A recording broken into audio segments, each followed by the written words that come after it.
Hello दोस्तों, स्वागत है आप सभी लोगों का एक्सेल की नई क्लास में। दोस्तों, ये वीडियो मैं उन लोगों के लिए बना रहा हूँ जिन्हें एक्सेल के बारे में कुछ भी नहीं पता है। यानी कि अगर आपको एक्सेल बिल्कुल भी नहीं आता है, आप एक्सेल में जीरो हो, आपको एक्सेल का बिल्कुल भी ज्ञान नहीं है, तो मेरे भाई इस वीडियो को पूरा ध्यान से देखिएगा। केवल 30 मिनट में मैं आपको एक्सेल में जीरो से हीरो बनाने वाला हूँ। एक्सेल की वो बेसिक जानकारियाँ मैं आपको इस वीडियो के अंदर बताने वाला हूँ जो हमें एक्सेल सीखते वक्त सबसे ज़रूरी और सबसे पहले सीखना होता है। अगर आप एक्सेल में मास्टर बनना चाहते हैं, आप एक्सेल में एक्सपर्ट बनना चाहते हैं, तो मेरा मान के इस वीडियो को एक बार पूरा देखिए। इस वीडियो के अंदर आपको एक्सेल की वो बेसिक जानकारियां मिल जाएंगी जो आपको एक्सपर्ट बनाने में हेल्प करती हैं। अगर आपको एक्सेल में बिल्कुल भी जानकारी नहीं है, आपको एक्सेल चलाना नहीं आता है, आप एक्सेल के बारे में कुछ नहीं जानते हैं, आप एक्सेल में जीरो हो, तो बस इस वीडियो को पूरा 30 मिनट तक आप देख लीजिए। आपको एक्सेल में जीरो से हीरो बनाना मेरा काम है, बस आप इस वीडियो को पूरा ध्यान से देखिए। नमस्कार दोस्तों, मेरा नाम है गुलाब और आप देख रहे हैं गुलाब गुरु कंप्यूटर स्मार्ट क्लास। वीडियो पसंद आएगा तो लाइक, शेयर, सब्सक्राइब कर दीजिएगा। सबसे पहले एक्सेल को ओपन करते हैं। तो एक्सेल को चालू करने के लिए आपको स्टार्ट बटन पे क्लिक करना है, ऑल ऐप्स पे क्लिक करना है। इसके बाद आपको थोड़ा सा नीचे आना है, यहाँ पर आपको एक फोल्डर मिलेगा माइक्रोसॉफ्ट ऑफिस, आपको इस पर एक बार क्लिक करना है। इसके अंदर आपको जो है माइक्रोसॉफ्ट ऑफिस एक्सेल करके एक्सेल मिल जाएगा, आप इस पर क्लिक करके एक्सेल को चालू कर सकते हैं। इसके अलावा अगर आप शॉर्टकट से एक्सेल को ओपन करना चाहते हैं तो आपको विंडोज़ के साथ आर बटन को दबाना है। ये जो रन कमांड खुलती है इसके अंदर आपको टाइप करना है एक्सेल, इसके बाद ओके पर क्लिक कर देना है या फिर एंटर बटन दबा देंगे तो भी एक्सेल जो है ओपन हो जाएगा। जब आप एक्सेल को चालू करेंगे तो ये जो आपको पूरा एक्सेल ओपन हुआ दिखाई दे रहा है, इसको विंडो बोला जाता है। इस विंडो के अंदर जितने भी ऑप्शन होते हैं उसे हम बारी बारी से समझते हैं। इस विंडो में सबसे ऊपर की साइड में ये जो वाइट कलर की आपको पट्टी दिखाई दे रही है, इसे टाइटल बार बोला जाता है, जिसमें आपको जो है बुक 1 लिखा होगा और खुले हुए एप्लीकेशन का जो नाम है वो दिखाई देता है। इसी पट्टी में राइट साइड में आपको जो है एक मिनिमाइज़ का बटन मिलता है, एक मैक्सिमाइज़ का बटन मिलता है और एक क्लोज़ का बटन मिलता है। क्लोज़ पर क्लिक करके आप इसे क्लोज़ कर सकते हो, मैक्सिमाइज़ पे क्लिक करके आप इसे बड़ा कर सकते हो और मिनिमाइज़ पे क्लिक करके आप इसे टास्क बार पे छोटा करके रख सकते हो। इसी पट्टी के अंदर आपको इस साइड में जो है लेफ़्ट साइड में क्विक एक्सेस टूल बार मिलता है, आप इस पर क्लिक करके और भी कमांड को यहाँ पर ऐड कर सकते हो और उसी पर क्लिक करके कमांड को यहाँ से हटा भी सकते हो। इस पट्टी के ठीक बगल में जो है आपको एक ऑफिस बटन मिलता है। इस पट्टी के ठीक नीचे जो है आपको रिबन मिलता है और इस रिबन के अंदर ये जो आपको टेक्स्ट लिखे हुए दिखाई दे रहे हैं, इसको जो है टैब बोला जाता है, जैसे home tab, insert tab, page layout, formula, data, review, view और डेवलपर।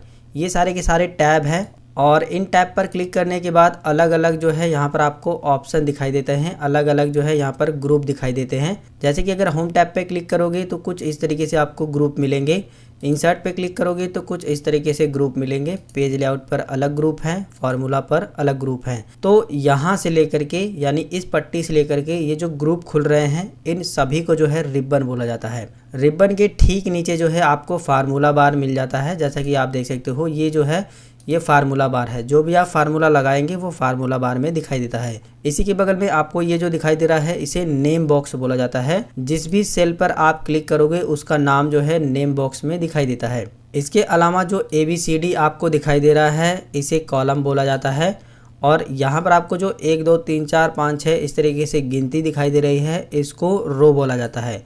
यानी कि इस तरीके से रो है और इस तरीके से कॉलम है और रो और कॉलम के कटान बिंदु से बनने वाले बॉक्स को जो है सेल बोला जाता है। यानी कि ये जो हमारा कॉलम है और ये जो हमारी रो है, जहाँ पर एक दूसरे को काटते हैं उसे सेल बोला जाता है और प्रत्येक सेल का एक नाम होता है जो कि नेम बॉक्स में आपको दिखाई देता है। तो यहाँ से आपको कॉलम और रो और सेल ये सारी चीज़ें समझ आ गई होगी। इसी के साथ में ये जो आपको पूरा पेज दिखाई दे रहा है जिसमें सेल बने हुए हैं आपको दिखाई दे रहे हैं, इसे सीट बोला जाता है। जैसे कि देख सकते हो हमने पहली सीट पे क्लिक किया है इसलिए पहली सीट खुली है। अगर आप दूसरी शीट पे क्लिक करना चाहें तो दूसरी शीट पे इस्तेमाल कर सकते हैं, तीसरी शीट को इस्तेमाल कर सकते हैं, और अगर और भी शीट चाहिए तो आप यहाँ पर क्लिक करके एक नई शीट भी इंसर्ट कर सकते हैं। फिर से क्लिक करके एक नई शीट इंसर्ट कर सकते हैं। और शीट को डिलीट करने के लिए राइट क्लिक करके यहाँ पर आपको जो है डिलीट का ऑप्शन मिलेगा, आप इस पर राइट क्लिक करके शीट को डिलीट भी कर सकते हैं। इसी के बगल में जो है आपको एक यहाँ पर जो है स्क्रॉल बार मिलता है, जहाँ से आप जो है इस शीट को स्क्रॉल करके बाएं तरफ भी देख सकते हो। जैसे कि अगर आपको बाएं तरफ जाना है तो आप एरो बटन से भी जा सकते हो इस तरीके से, या फिर स्क्रॉल करके भी इस तरीके से आप जा सकते हो। स्क्रॉल बार आपको दो मिलते हैं, एक इस तरीके से हॉरिजॉन्टल मिलता है और एक वर्टिकल स्क्रॉल बार होता है। ऊपर से नीचे जाने के लिए ये वाला स्क्रॉल बार काम करता है और दाएं से बाएं जाने के लिए ये वाला स्क्रॉल बार काम करता है। स्क्रॉल बार के ठीक नीचे जो है हमें स्टेटस बार मिलता है। जब आप कोई भी फार्मूला लगाओगे तो वो स्टेटस बार में आपको नीचे की साइड में दिखाई देता है। स्टेटस बार में ही जो है आपको लेआउट व्यू मिलता है, जिसमें नॉर्मल, पेज लेआउट और पेज ब्रेक प्रीव्यू तीन ऑप्शन मिलते हैं। इसके बाद आपको जो है इसी वाली पट्टी में जूम स्लाइडर भी मिल जाता है, जिसमें आप अपनी सीट को जूम कर सकते हो और जूम आउट और जूम इन कर सकते हो। इसे पकड़ के भी इस तरीके से जूम इन जूम आउट कर सकते हो। एक्सेल में एक सवाल कई बार पूछा जाता है, चाहे आप किसी इंस्टीट्यूट में अगर स्टडी करने गए हो या फिर अगर आप कोई एग्ज़ाम देने गए हो, तो आपसे ये सवाल ज़रूर पूछा जाता है कि एक्सेल की जो सीट होती है उसमें टोटल कॉलम कितने होते हैं और टोटल रो कितनी होती है। तो अगर आप ये जानकारी खुद एक्सेल से ही निकालना चाहते हैं तो यहाँ पर आप ये जानकारी निकाल सकते हैं, जिसके लिए जो है आपको ये जो कॉलम बने हुए हैं, ये जो रो बना हुआ है, इसी के कोने में जो है आपको ये जो ऑप्शन दिखाई दे रहा है, आपको जस्ट इस पर एक बार क्लिक करके रखना है। ठीक है, जब आप इस पर एक बार क्लिक करके रखोगे तो ऊपर आप नेम बॉक्स में देखिए, ये जो नेम बॉक्स है इसके अंदर आप देखिए कि वहाँ पर जो है रो की संख्या भी और कॉलम की संख्या भी दिखाई गई है, जिसमें जो है रो की संख्या बताया गया है 10,48,576। आर लिखा हुआ है, आर का मतलब रो होता है। इसके बाद गुणा का सिंबल लिखा हुआ है और उसके बाद लिखा हुआ है 16,384। सी लिखा हुआ है, या सी का मतलब होता है कॉलम, यानी कि 16,384 जो है कॉलम है। इस तरीके से आप जो है यहाँ एक्सेल से ही खुद पता कर सकते हो कि एक्सेल में कितना जो है रो है और कितना कॉलम है। अब सवाल ये भी आता है कि अगर आपको जो है सबसे लास्ट वाली रो में जाना हो तो आप कैसे जाएंगे, अगर आपको सबसे लास्ट वाले कॉलम में जाना हो तो आप कैसे जाओगे। वैसे जो कीबोर्ड में एरो बटन दिए हैं ना, ऊपर नीचे दाएं बाएं वाले, आप उनकी मदद से भी एक एक करके इस तरीके से जा सकते हो, लेकिन एक एक करके जब आप जाओगे तो काफी लंबा समय लगेगा। तो उस कंडीशन में आप एक शॉर्टकट का इस्तेमाल कर सकते हो। कंट्रोल के साथ जिधर जाना है, जैसे कि अगर आपको राइट साइड में जाना है, इस साइड में, यानी कि आपको सबसे लास्ट वाले कॉलम में जाना है, तो आप कंट्रोल के साथ राइट एरो को प्रेस करेंगे तो आप सबसे लास्ट वाले कॉलम में आ जाएंगे, देख सकते हो। और इस कॉलम का नाम भी आप देख सकते हो, कई बार एग्जाम में पूछा गया है कि एक्सेल में सबसे लास्ट वाले कॉलम का क्या नाम है, तो इसका नाम है XFD। ठीक है, इसके बाद जो है अगर आपको फिर से जो है सबसे पहले वाले कॉलम में आना है तो कंट्रोल के साथ लेफ्ट वाला एरो बटन दबाएंगे तो आप सबसे पहले वाले कॉलम में आ जाएंगे, जैसा कि आप देख सकते हो। इसी तरीके से अगर आपको सबसे नीचे जो है सबसे लास्ट वाली रो में जाना हो, सबसे नीचे जाना हो, तो आप कंट्रोल के साथ डाउन एरो बटन दबाएंगे तो सबसे नीचे वाली रो में आ जाएंगे, जैसा कि आप देख सकते हो। यहाँ पर रो की संख्या भी बताई गई है 10,48,576। इसी तरीके से अगर आपको नीचे की साइड से सबसे लास्ट वाले कॉलम में जाना है तो कंट्रोल के साथ राइट एरो प्रेस करिए, आप सबसे नीचे की साइड में सबसे लास्ट वाले कॉलम में आ जाएंगे, जैसा कि आप देख सकते हैं। ठीक है, और इसी तरीके से अगर आपको ऊपर जाना है तो कंट्रोल के साथ अप एरो बटन दबाइए तो ऊपर आ जाएंगे, लेफ्ट बटन दबाओगे तो आप होम पे आ जाओगे। यानी कि आप कंट्रोल बटन को दबा करके जो एरो बटन है ऊपर नीचे दाएं बाएं वाले, उसका इस्तेमाल करके आप एक्सेल की सीट में चारों तरफ घूम सकते हैं। अब देखिए, एक्सेल में काम करते वक्त आपको एक बात का और ध्यान देना है कि अगर आप कहीं भी सेल पर क्लिक किए हुए हैं तो वो सेल इस तरीके से सिलेक्ट रहती है और इस सेल का जो नाम है वो नेम बॉक्स में दिखाई देता है। नाम कैसे बनता है इसे भी आप थोड़ा समझिए। जैसे कि हमने इस सेल में क्लिक किया है जो कि डी वाले कॉलम में है और 4 वाली रो में है, तो इस सेल का जो नाम बनेगा वो D4 बनेगा, जैसा कि आप देख सकते हो। ठीक है, और इसी तरीके से अगर आप किसी दूसरी सेल में क्लिक करते हैं तो उस नाम से जो है नेम बॉक्स में उसका नाम दिखाई देगा। जैसे कि देखोगे C वाला कॉलम है और 3 वाली रो है तो इसका नाम जो है C3 है। इसी तरीके से जिस भी सेल में आप क्लिक करोगे उसका नाम जो है नेम बॉक्स में दिखाई देगा। एक बात का और आपको ध्यान देना है कि जब आप इसके अंदर कोई भी डेटा को एंटर करोगे तो दाहिने तरफ जाने के लिए आपको जो है टैब बटन को दबाना है। जब आप टैब बटन दबाओगे तो दाहिने तरफ जाओगे इस तरफ, और पीछे आने के लिए जो है आपको शिफ्ट के साथ टैब बटन दबाना है। शिफ्ट के साथ टैब बटन दबाओगे तो आप पीछे आओगे, केवल अगर आप टैब बटन दबाओगे तो आगे जाओगे। यानी कि अगर आप कोई डेटा एंटर कर रहे हो, अब आपको आगे जाना है तो टैब बटन दबाइए, लेकिन अगर आपको पीछे आकर के जो भी डेटा आपने एंटर किया है उसमें कुछ सही करना है तो शिफ्ट के साथ टैब बटन दबाइए तो आप पीछे की साइड में आ जाओगे। दूसरी बात कि अगर आपको नीचे की साइड में आना है तो आपको एंटर बटन दबाना है। और एक बात का और आपको ध्यान देना है कि आप टैब बटन से और एंटर बटन से तो आगे पीछे ऊपर नीचे जा ही सकते हो, लेकिन जो आपके कीबोर्ड में एरो बटन होता है ना, ऊपर नीचे दाएं बाएं वाला, जैसा कि आप स्क्रीन पर भी देख सकते हो, इन एरो बटन की मदद से भी जो है आप दाएं बाएं ऊपर नीचे जा सकते हो। जैसे अगर आपको दाहिने तरफ जाना है तो दाएं वाला एरो दबाइए, ऊपर जाना है तो अप वाला एरो दबाइए, नीचे आना है तो डाउन वाला एरो दबाइए, लेफ्ट साइड में जाना है तो लेफ्ट वाला एरो दबाइए। इस तरीके से आप जो है बिना माउस का इस्तेमाल किए केवल कीबोर्ड से ही जो है अलग अलग सेल में जा सकते हो। अब दोस्तों जानते हैं कि एक्सेल के अंदर ये जो सेल दिए गए हैं, इन सेल के अंदर हमें डेटा को कैसे लिखना होता है। तो देखिए एक्सेल जो है बहुत ही स्मार्ट है, बस आपको एक्सेल को डायरेक्शन देना होता है, इसके बाद ये समझ जाता है कि आप लिखना क्या चाहते हैं। जैसे कि कुछ एग्जाम्पल से मैं आपको कुछ चीजें समझाता हूँ, तब आप और भी अच्छे तरीके से समझ जाएंगे। जैसे कि हमने पहली सेल में क्लिक किया, इसके बाद हम 1 टाइप करेंगे, इसके बाद एंटर बटन दबाएंगे, दूसरी सेल में आएंगे और यहाँ पर 2 टाइप करेंगे। जैसे ही हमने 1 टाइप किया और 2 टाइप किया, दोनों सेल को एक साथ सेलेक्ट करेंगे। सेलेक्ट करने का तरीका है बहुत आसान है, बस आप पहली वाली सेल पे क्लिक करिए, बीच में जो है माउस पॉइंटर को ले जाइए, माउस का जो है लेफ्ट बटन दबा करके दोनों को सिलेक्ट कर लीजिए। इसके बाद दोनों सिलेक्ट हो जाएगा। ये जो आपको बिंदी सा बना हुआ दिख रहा है ना, यहाँ पे ले जाने के बाद आपका जो काले कलर का जो माउस पॉइंटर है प्लस जैसा बन जाएगा। अभी देखिए इस तरीके से है, लेकिन जब आप यहाँ पे लेकर आओगे तो काले कलर सा प्लस जैसा बन जाएगा। अब आप इसको जो है माउस का लेफ्ट बटन दबा करके इस तरीके से ड्रैग करके खींच दीजिए।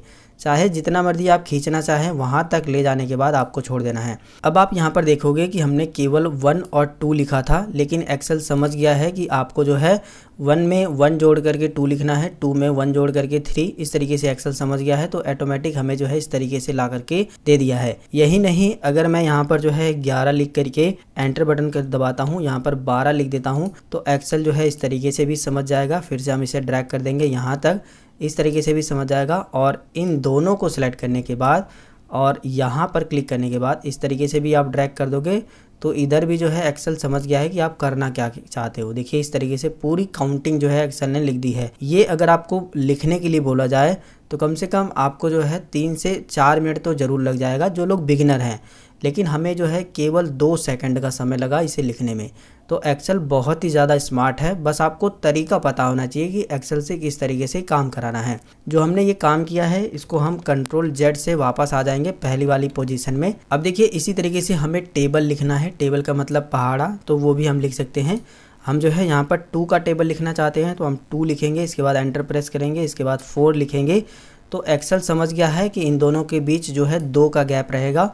जैसे ही हम यहाँ पर ला करके सिलेक्ट करने के बाद यहाँ पर ला करके इस तरीके से ड्रैग करेंगे तो ऑटोमेटिक जो है 2 का टेबल आ जाएगा। इसी तरीके से अगर आपको 4 का टेबल चाहिए तो आप 4 के बाद 8 लिख दीजिए इस तरीके से, और इसके बाद दोनों को सिलेक्ट करने के बाद इस तरीके से आप ड्रैग कर दीजिए तो 4 का भी टेबल आ जाएगा। बस यहाँ पर आपको एक चीज़ का ध्यान देना है कि 2 सेल के बीच का गैप बता देना है, यानी 2 जो नंबर आप डाल रहे हैं उसके बीच का अगर गैप आप बता देंगे तो एक्सेल समझ जाएगा। जैसे कि मैं आपको एक और एग्जांपल दे करके बताता हूँ। जैसे कि हम 1 लिखेंगे, इसके बाद एंटर प्रेस करके 3 लिख देंगे, तो एक्सेल समझ गया है कि 2 संख्याओं में 2 का गैप है, एक के बाद 2 जोड़ के 3 लाना है। तो एक्सेल समझ गया है जितनी भी विषम संख्याएं हैं वो सारी की सारी हमें ला करके इस तरीके से ला करके दे देगा। ठीक है, तो मैं उम्मीद करूंगा कि ये चीज़ें आपको समझ आ गई होंगी अच्छी तरीके से। अब जो है ये चीज़ें केवल नंबर पे ही नहीं, ये चीज़ें जो है टेक्स्ट पर भी काम करती है। जैसे कि अगर मुझे संडे मंडे लिखना है तो मैं यहाँ पर SUNDAY लिख देता हूँ, संडे। संडे लिखते ही एक्सेल समझ जाएगा, मंडे लिखने की ज़रूरत ही नहीं है। संडे मैंने लिख दिया, इस तरीके से मैं ड्रैग कर देता हूँ तो देखिए यहाँ पर जो है सैटरडे तक ला करके दे दिया है। इसी तरीके से अगर मैं सिर्फ और सिर्फ शॉर्ट फॉर्म में लिखना चाहूँ, जैसे कि मैं SUN लिखना चाहता हूँ, सिर्फ लिखने के बाद जो है हम बाहर क्लिक कर देंगे, एक्सेल जो है समझ जाएगा। बस हम इसे सेलेक्ट करेंगे, यहाँ पर लाने के बाद इस तरीके से ड्रैग कर देंगे तो शॉर्ट फॉर्म में भी संडे मंडे ट्यूसडे आ जाएगा। समझ रहे हो आप। इसी तरीके से अगर आपको जनवरी फरवरी लिखना है तो वो भी एक्सेल समझ जाएगा। जैसे कि हम JANUARY लिख देते हैं, जनवरी हो गया, और इसको भी हम जो है सेम उसी तरीके से ड्रैग कर देंगे इस तरीके से।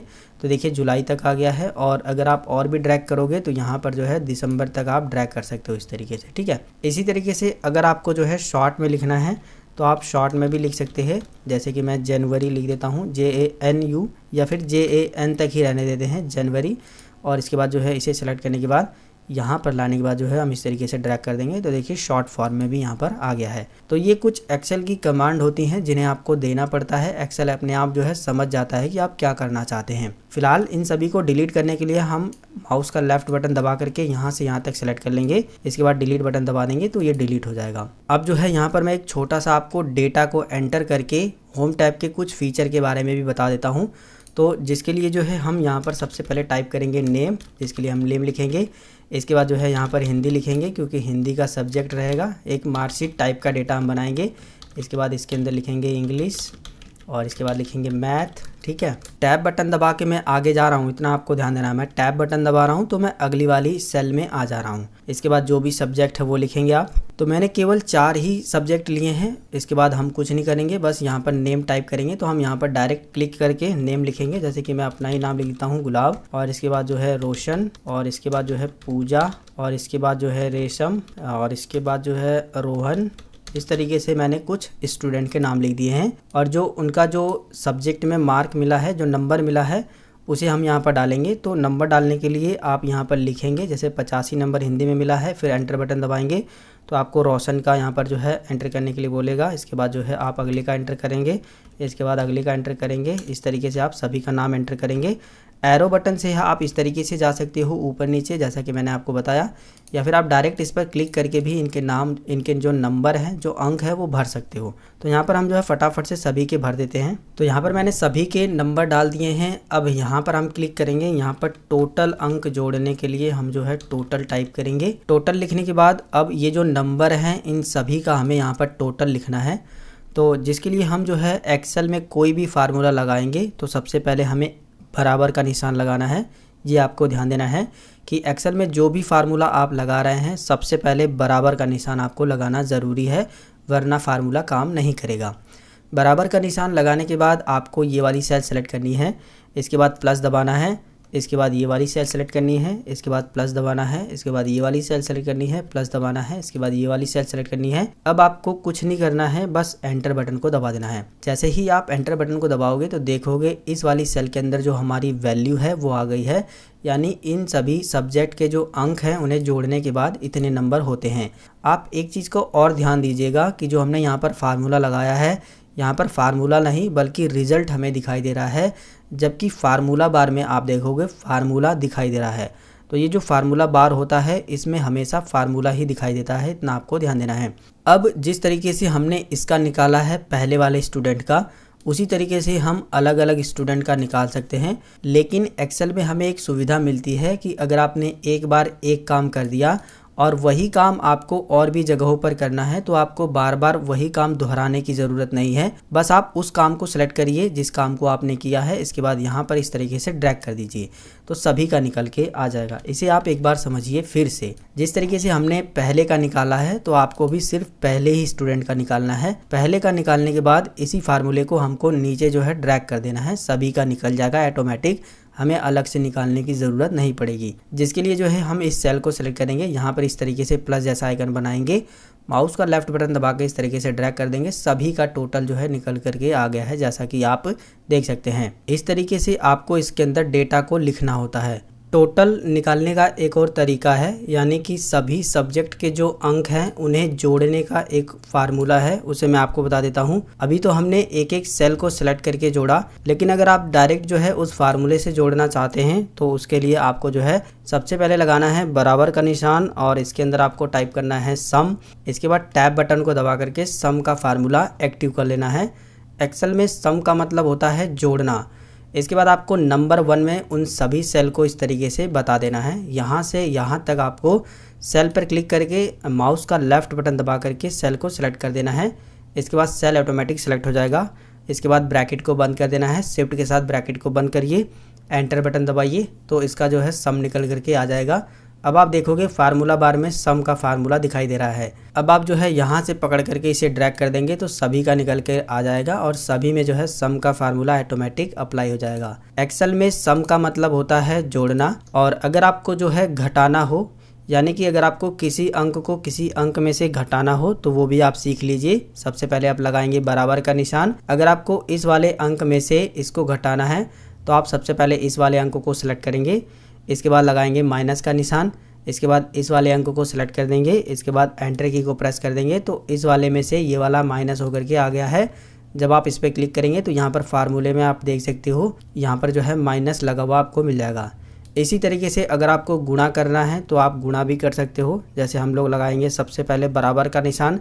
कोई भी फार्मूला लगाने के लिए आपको लगाना है सबसे पहले बराबर का निशान। अगर हमें जो है इसको और इससे मल्टीप्लाई करना है, यानी इस वाली सेल को इस वाली सेल से मल्टीप्लाई करना है यानी गुणा करना है, तो हम पहले इस वाली सेल को सिलेक्ट करेंगे, इसके बाद एस्ट्रिक्ट का साइन लगाएंगे, जो स्टार वाला होता है उसे ही जो है गुणा का सिंबल बोला जाता है, आप ऐसा सिंबल लगाएंगे।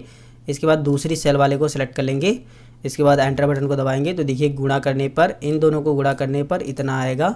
फार्मूला बार में आप देख सकते हो गुणा वाला फार्मूला हमने लगाया है। इसी तरीके से अगर हमें जो है इस वाली संख्या में इस संख्या से भाग देनी है तो आप भाग देना भी सीख लीजिए। सबसे पहले लगाएंगे बराबर का निशान, इस वाले सेल को सेलेक्ट करेंगे, जो भी इसके अंदर हमारी संख्या रहेगी उसमें हम भाग देना चाहते हैं, इसलिए जो है इस तरीके से भाग वाला सिंबल लगाएंगे। इसके बाद इस वाली संख्या को सेलेक्ट कर लेंगे, इसके बाद एंटर की को प्रेस करेंगे तो देखिए भाग देने पर इस तरीके से वैल्यू आएगी। तो हमने जोड़ना, घटाना, गुणा करना, भाग करना सारी चीज़ें सीख ली है।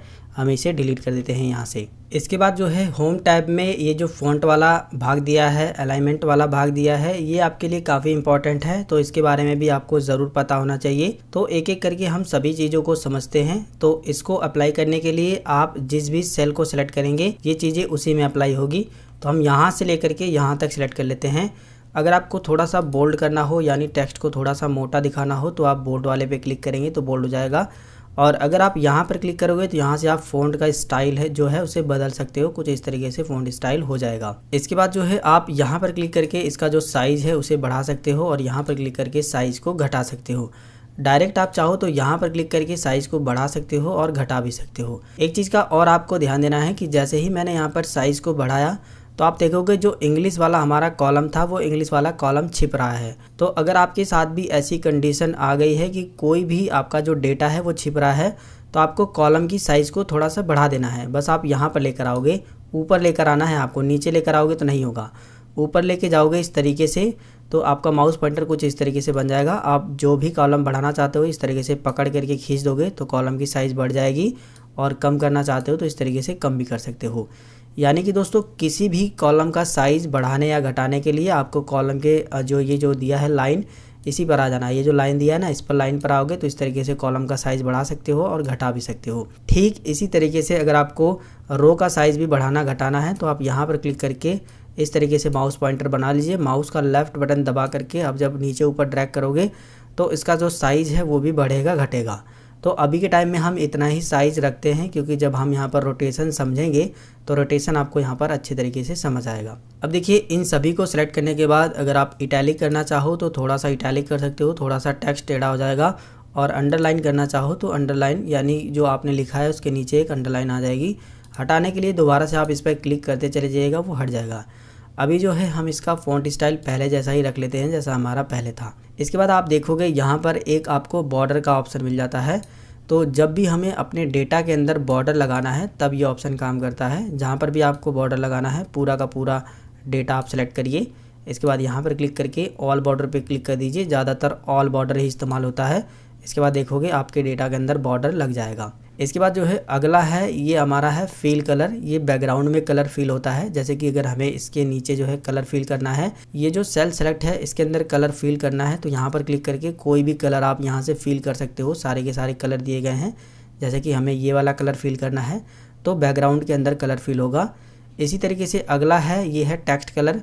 ये जो है फ़ॉन्ट का कलर बदलता है, यानी जो आपने फ़ॉन्ट लिखे हैं उसका कलर अगर आपको चेंज करना है तो ये ऑप्शन का इस्तेमाल करके जो भी कलर आप रखना चाहते हो यहाँ से चेंज कर सकते हो। इसके बाद जो अगला भाग है वो है अलाइनमेंट का। इसका इस्तेमाल करके आपने जो डेटा लिखा है उसमें जो टेक्स्ट लिखे हैं आपने उसका अलाइनमेंट सेट कर सकते हो। जैसे कि ये जो हमने इंग्लिश लिखा है इसको हमको मिडिल में करना है, तो हम यहाँ से मिडिल में कर देंगे।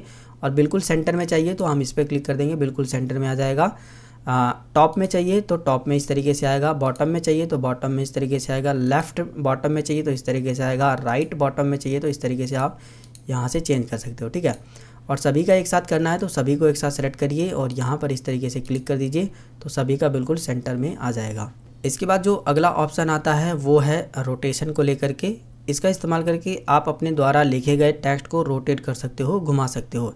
जैसे कि हम इस पर क्लिक करेंगे काफ़ी सारे एंगल में आपको स्टाइल मिल जाएंगे। जिस भी एंगल में आपको घुमाना है आप उस पर इस तरीके से क्लिक कर देंगे, उस एंगल में घूम जाएगा।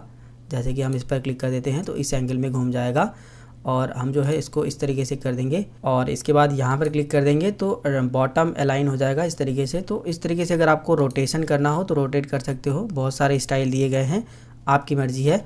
अगर आप इसे पहले जैसा करना चाहो तो इस पर क्लिक कर दोगे, पहले जैसा हो जाएगा, और इस पर क्लिक कर दोगे, सेंटर हो जाएगा। इसके बाद जो है अगर आपको इस सेल को पहले जैसा करना है तो आप यहाँ पर क्लिक करिए, इस तरीके से ऊपर थोड़ा सा ला करके छोड़ दीजिए, पहले जैसा सेल आपका बन जाएगा। इसके बाद दोस्तों अगला है ऑप्शन रैप टेक्स्ट का। ये बहुत ही काम का है। अगर आपका टेक्स्ट जो है एक सेल से बाहर जा रहा है, जैसा कि आप देख सकते हो एग्जाम्पल भी बताया गया है कि अगर आपका टेक्स्ट जो आप लिख रहे हैं डेटा वो बड़ा है तो उसको आप एक ही सेल में नीचे एडजस्ट कर सकते हो। इसे मैं एग्जांपल से आपको समझाता हूँ। जैसे कि मैं अपना ही नाम लिख देता हूँ, जैसे कि मेरा नाम है गुलाब चंद, मैंने यहाँ पर लिख दिया। अभी आप देखोगे ये जो मैंने लिखा है ये एक सेल से बाहर जा रहा है। एक तरीका तो ये है कि आप जो है इस कॉलम की चौड़ाई को बढ़ा दीजिए तो ये जो है सेल एडजस्ट हो जाएगा। और दूसरा तरीका ये है कि आप इसे पहले जैसा ही रहने दीजिए जैसा आपका था पहले।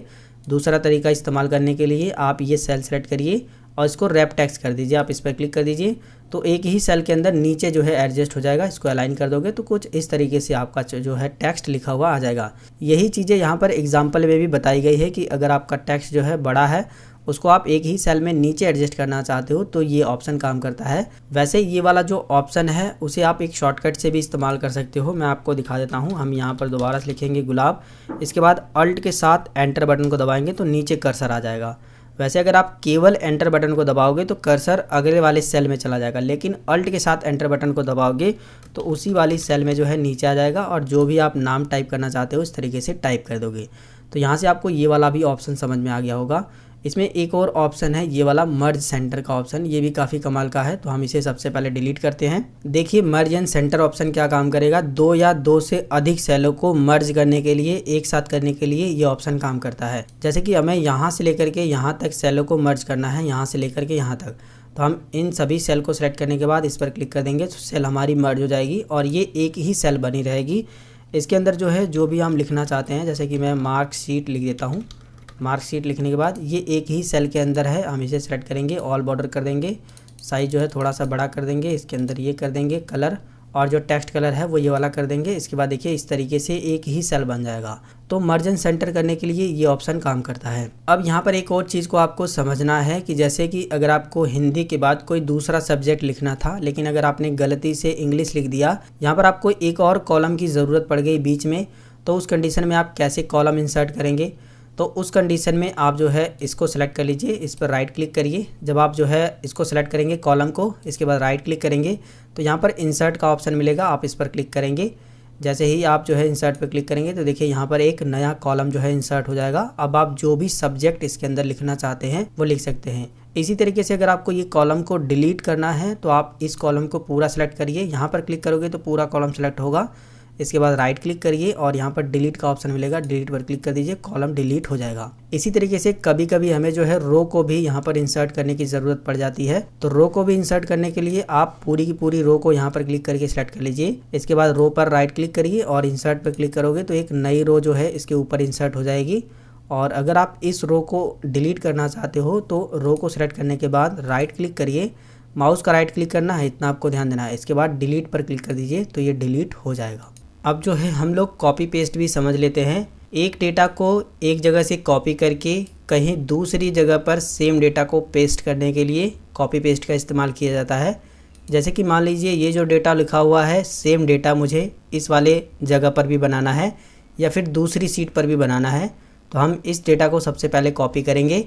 इसके लिए हम इस डेटा को सबसे पहले सेलेक्ट करेंगे, यहाँ पर कॉपी पर क्लिक करेंगे। क्लिक करते ही ये डेटा के जो चारों तरफ है इस तरीके से ब्लिंक होने लगेगा। इसका मतलब ये है कि ये डेटा कॉपी हो गया है। अब जहाँ पर भी ये डेटा आपको बनाना है वहाँ पर क्लिक करने के बाद पेस्ट पर क्लिक कर देंगे तो सेम डेटा जो है वहाँ पर पेस्ट हो जाएगा। और जो डेटा आपने एक बार कॉपी किया है वो आप मल्टीपल टाइम कहीं पर भी पेस्ट कर सकते हो। जैसे कि अभी हम शीट 3 पर हैं, अगर हम शीट 2 पर भी बनाना चाहें तो हम शीट 2 पर भी बना सकते हैं। इसको मैं थोड़ा सा जूम कर लेता हूँ। यहाँ पर आने के बाद पेस्ट पर क्लिक कर देंगे। देखिए हमारा सेम डेटा शीट 2 पर भी आ गया है। शीट 1 पर भी अगर हमें सेम डेटा बनाना है तो हम यहाँ पर भी आने के बाद यहाँ पर पेस्ट पर क्लिक कर देंगे तो सेम डेटा हमारा शीट 1 पर भी है, 2 पर भी है और 3 पर तो हमने बनाया ही था। तो इस तरीके से कॉपी पेस्ट का इस्तेमाल होता है। लेकिन यहाँ पर आपको एक और बात का ध्यान देना है कि जो डेटा हमने यहाँ पर बनाया है इसको हमको यहाँ पर नहीं बनाना था बल्कि शीट 1 पर बनाना था, यहाँ से हमें हटा देना था। तो उस कंडीशन में हम कट पेस्ट का इस्तेमाल करेंगे। जैसे कि जब आप यहाँ पर कट पे क्लिक कर दोगे तो डेटा यहाँ से कट हो जाएगा। अब आप जहाँ पर भी पेस्ट करना चाहते हो वहाँ पर क्लिक करने के बाद जब आप पेस्ट करोगे तो वो डेटा यहाँ पर आ जाएगा, लेकिन जहाँ से आपने कट किया था वहाँ से डेटा हट जाएगा। जैसा कि आप देखोगे शीट 3 से जो है डेटा यहाँ से हट गया है, शीट 1 पे हमने जो है डेटा को पेस्ट कर लिया है। तो इस तरीके से आपको एक चीज़ का ध्यान देना है। यहाँ पर हम कंट्रोल जेड कर देते हैं, हमारा डेटा पहले जैसा आ जाएगा यहाँ पर। तो यहाँ पर आपको एक चीज़ का ध्यान देना है कि अगर आपको सेम डेटा को कॉपी पेस्ट करना है, यानी कि इसकी कॉपी तैयार करनी है तो कॉपी पेस्ट करिए। लेकिन अगर आपको ये डेटा यहाँ से हटा करके कहीं दूसरी जगह पर लेके जाना है तो आप कट पेस्ट का इस्तेमाल करेंगे। इसके अलावा अगर आपको एक्सेल की फाइल में फोटो लेकर आना है तो आप इंसर्ट पे क्लिक करेंगे, यहाँ पर पिक्चर पे क्लिक करेंगे। आपके कंप्यूटर की गैलरी खुलेगी, जहाँ पर भी आपने फ़ोटोज़ रखे हैं आप वो सेलेक्ट करेंगे। इसके बाद उस फोटो को सेलेक्ट करेंगे, इसके बाद इंसर्ट पे क्लिक करेंगे। फ़ोटो जो है यहाँ पर आ जाएगी। जैसा कि आप देख सकते हैं इसमें जो है ये नोड बने होंगे, इन नोड की मदद से जो है आप जो है इस फ़ोटो को इस तरीके से छोटा करके अपने जो एक्सेल की सीट है उस पर इस तरीके से एडजस्ट कर पाओगे। जैसा कि आप देख सकते हो इस तरीके से आपका फ़ोटो यहाँ पर आ जाएगा। इसके अलावा जो है आप यहाँ से क्लिप आर्ट भी ले सकते हो, यहाँ से शेप्स भी ले सकते हो। यहाँ से बने बनाए शेप्स आपको मिल जाते हैं, बस आप उन पर क्लिक करके इस तरीके से ड्रैग कर दोगे तो इस तरीके से शेप आपको बने बनाए यहाँ पर मिल जाते हैं। इसके बाद जो भी आपने एक्सेल में डेटा बनाया है उसको सेव करने के लिए आप ऑफिस बटन पर क्लिक करेंगे। इसके बाद आपको यहाँ पर एक सेव का बटन मिलेगा, आप सेव पर क्लिक करेंगे। इसके बाद फाइल का नेम यहाँ पर देंगे, जो भी आप फाइल का नेम देना चाहते हैं। जैसे कि मैं गुलाब 11 नाम से इस फाइल को सेव कर देता हूँ। इसके बाद आपको वो लोकेशन बतानी है, आप कहाँ पे सेव करना चाहते हो। जैसे मैं डेस्कटॉप पे सेव करना चाहता हूँ तो हमने डेस्कटॉप लोकेशन दे दी। इसके बाद सेव पर क्लिक करोगे तो ये फाइल जो है आपकी सेव हो जाएगी डेस्कटॉप पर, और इस फाइल का नाम भी जो है ऊपर टाइटल बार में आ जाएगा, जैसा कि आप देख सकते हैं। इसके बाद अगर आपने कोई ऐसा डेटा बनाया है एक्सेल में और आप इसे प्रिंट करना चाहते हैं तो उस कंडीशन में आपको पेज सेटअप कर लेना है, जिसमें आपको पेज लेआउट पे क्लिक करना है। मार्जिंग में आप नॉर्मल या फिर नैरो 2 मार्जिंग रख सकते हो, और अगर आप चाहो तो कस्टम मार्जिंग पे क्लिक करके कस्टम मार्जिंग भी कर सकते हो। तो ज़्यादातर आपके लिए बेस्ट रहेगा नैरो, तो हम नैरो पे क्लिक कर देंगे। पेज में जो है आप पोर्ट्रेट और लैंडस्केप जिस तरीके से पेज को प्रिंट करना चाहते हो, जैसे अगर आप लेटा हुआ पेज प्रिंट करना चाहते हो तो आप लैंडस्केप सेलेक्ट करेंगे, और अगर आप खड़ा पेज प्रिंट करना चाहते हो तो पोर्ट्रेट सेलेक्ट करेंगे। इसके बाद आपको साइज पे क्लिक करना है और यहाँ पर जो है आपको A4 साइज सेलेक्ट कर लेना है, क्योंकि मार्केट में ज़्यादातर जो है A4 साइज के पेपर ही आते हैं। तो जब आप A4 साइज सेलेक्ट करके प्रिंट करोगे तो जो आपने डेटा बनाया है वो सही तरीके से प्रिंट होगा। प्रिंट करने के लिए आपको जो है ऑफिस बटन पे क्लिक करना है, यहाँ पर प्रिंट कमांड दिया गया है, इस पर क्लिक करेंगे। इसके बाद प्रिंट प्रीव्यू पर क्लिक करेंगे, आपके सामने प्रिंट प्रीव्यू दिखाई देगा। आप यहाँ पर देख सकते हो डेटा आपका प्रिंट होने के बाद कुछ इस तरीके से दिखाई देगा। अब आप प्रिंट पे क्लिक करके इस डेटा को प्रिंट निकाल सकते हो। फिलहाल हम यहाँ पर क्लोज प्रिंट प्रीव्यू पे क्लिक करेंगे, क्योंकि हमें डेटा को प्रिंट नहीं करना है। तो दोस्तों इस वीडियो के अंदर बस इतनी ही जानकारी। इस वीडियो के अंदर मैंने आपको एक्सेल की वो बेसिक जानकारियाँ बताई है जो आपको एक्सेल के शुरुआती दिनों में सीखना ज़रूरी होता है। अगर आपने ये वीडियो पूरा देखा होगा तो मुझे पूरा भरोसा है जो भी मैंने एक्सेल की जानकारी इस वीडियो के अंदर बताई है वो आप अच्छे तरीके से सीख गए होंगे। लेकिन दोस्तों अगर आप एक्सेल को पूरा कंप्लीट सीखना चाहते हैं, ये जो टैब दिए गए हैं इनमें जितने भी ऑप्शन ये दिए गए हैं सभी ऑप्शन को अगर आप बारी बारी से एग्जाम्पल के साथ पूरा डिटेल में सीखना चाहते हैं, सारे फार्मूले सीखना चाहते हैं, तो आप सभी को बताना चाहेंगे कि आपको यूट्यूब पे जाना है, गुलाब गुरु लिख करके सर्च करना है, हमारा चैनल आ जाएगा, आपको इस पर क्लिक करना है। या फिर अगर आप ये वीडियो देख रहे हैं तो वहां पर नीचे आपको इस तरीके से एक लोगो दिखाई देगा, आप इस लोगो पर एक बार क्लिक करेंगे। इसके बाद आप जो है हमारे चैनल पर आ जाएंगे। यहाँ पर आप देखोगे नीचे की साइड में आपको एक प्लेलिस्ट का ऑप्शन मिलेगा, आपको प्लेलिस्ट पे क्लिक करना है। प्लेलिस्ट पे क्लिक करते ही नीचे की साइड में आना है आपको। यहाँ पर MS एक्सेल ट्यूटोरियल करके एक प्लेलिस्ट मैंने बनाई है, जिसमें मैंने आपको पूरा एक्सेल कंप्लीट वो भी डिटेल में समझाया है फार्मूले के साथ। अगर आपने ये 35 वीडियो पूरा ध्यान से देख लिया तो मैं आपको भरोसा दिलाता हूँ कि इन 35 वीडियो को देखने के बाद आप आसानी से एक्सेल में कोई भी काम कर पाओगे। कहीं पर अगर आपकी जॉब भी लग जाती है तो भी आप सभी काम को बड़े ही आसानी से कर पाओगे। तो अगर आपको एक्सेल पूरा डिटेल में पूरा शुरू से लेकर के पूरा एडवांस तक सीखना है तो आप इन 35 वीडियो को जरूर देखिए। इसके अलावा अगर आप चाहो तो MS word, power point, computer basic course, English typing, Hindi typing, tally, इसके बाद ये 50 फार्मूले एक्सेल के, ये सारी चीज़ें जो है इनको भी देख सकते हो। और हाँ, अगर आपने अभी तक जो है गुलाब गुरु चैनल को सब्सक्राइब नहीं किया है तो सब्सक्राइब करके रख लीजिएगा। इस चैनल पर आपको ढेर सारे नॉलेजेबल वीडियोस मिलते हैं। फिलहाल दोस्तों इस वीडियो के अंदर बस इतनी ही जानकारी। अगर आपको ये वीडियो पसंद आया तो वीडियो को लाइक, शेयर, सब्सक्राइब कर दीजिएगा। अगर आपके मन में कोई सवाल है तो नीचे कॉमेंट करके जरूर बताइएगा। मिलेंगे फिर एक नई वीडियो में एक नई जानकारी के साथ, तब तक के लिए जय हिंद, वंदे मातरम।